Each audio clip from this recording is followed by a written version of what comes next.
ஆண்டு 6 மாதம் 10 நாள் 25 சனிக்கிழமை ஆகஸ்ட் 8 2026. இன்றைய நம்பிக்கை செய்திகள். தமிழக ஆட்சியாளர்களுக்கு சிறந்த அறிவுரையை கூறும் ஒரு முகநூல் பதிவு.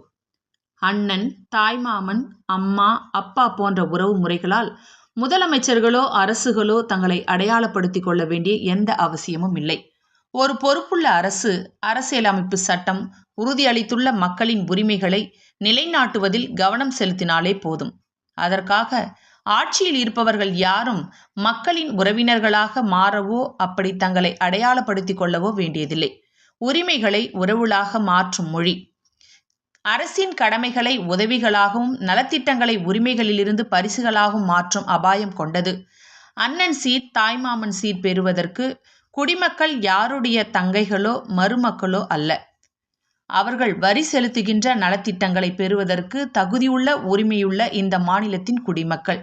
அதனால் நலத்திட்டங்களின் பெயர்கள் உறவு முறைகளை அல்ல, அரசின் நடுநிலைத்தன்மையை மட்டுமே பிரதிபலிக்க வேண்டும் என்று நேர்மையான அரசு நிர்வாகத்திற்கு இது ஆலோசனை அல்ல, அறிவுரையாக பதிவு செய்துள்ளார் ஷோபிதா.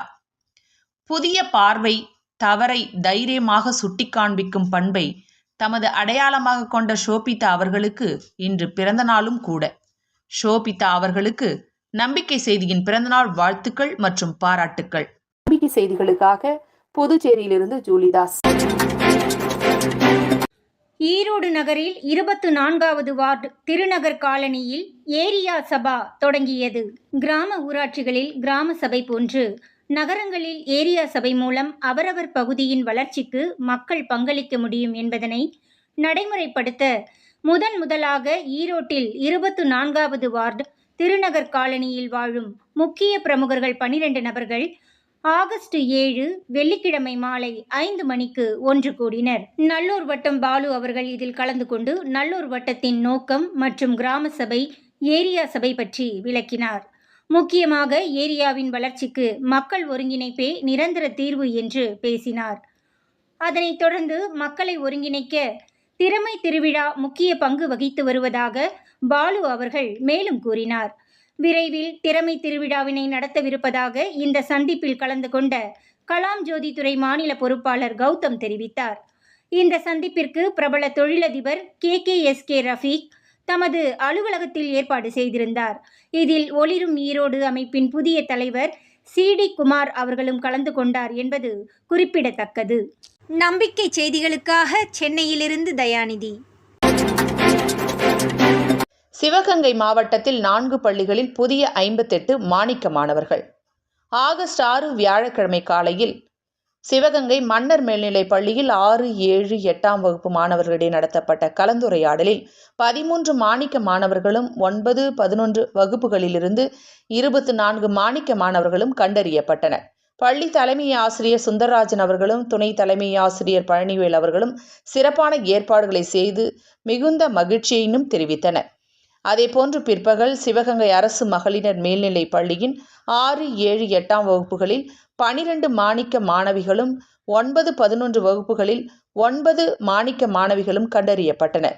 பள்ளி தலைமை ஆசிரியை லட்சுமி தேவி அவர்களும் துணை தலைமை ஆசிரியையும் வேண்டிய ஏற்பாடுகளை செய்து மிகுந்த மகிழ்ச்சியினையும் தெரிவித்தனர். 4 பள்ளிகளில் 58 மாணிக்க மாணவர்களை கண்டறியப்பட்ட இந்நிகழ்வுகளை இளைஞர்கள மாநில பொறுப்பாளர் பாபாஸ்ரீ, சிவகங்கை மாவட்ட பொறுப்பாளர் சாந்தகுமாரி ஆகியோர் வழிநடத்தினர். நம்பிக்கை செய்திகளுக்காக புதுச்சேரியிலிருந்து ஜூலிதாஸ். கலாம் ஆண்டு 6 ஆகஸ்ட் செப்டம்பர் மாதம் 10 மற்றும் 11இல் நல்லூர் வட்டம் மனித எண்ணங்களையும் மனித ஆற்றல்களையும் ஒருங்கிணைத்து மக்கள் சக்தியை வலுப்பெற செய்யவிருக்கும் களப்பணிகள். ஆகஸ்ட் 7 இயற்கை விவசாயம் பயிற்சி, சாய்ராம் கல்லூரி மாணவர்கள்.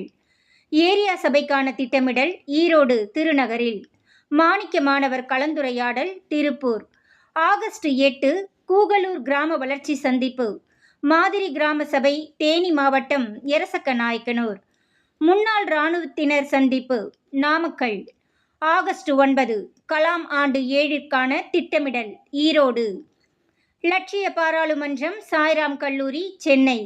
3வது சக்தி சமூக அமைப்புகளின் சந்திப்பு சிவகங்கை.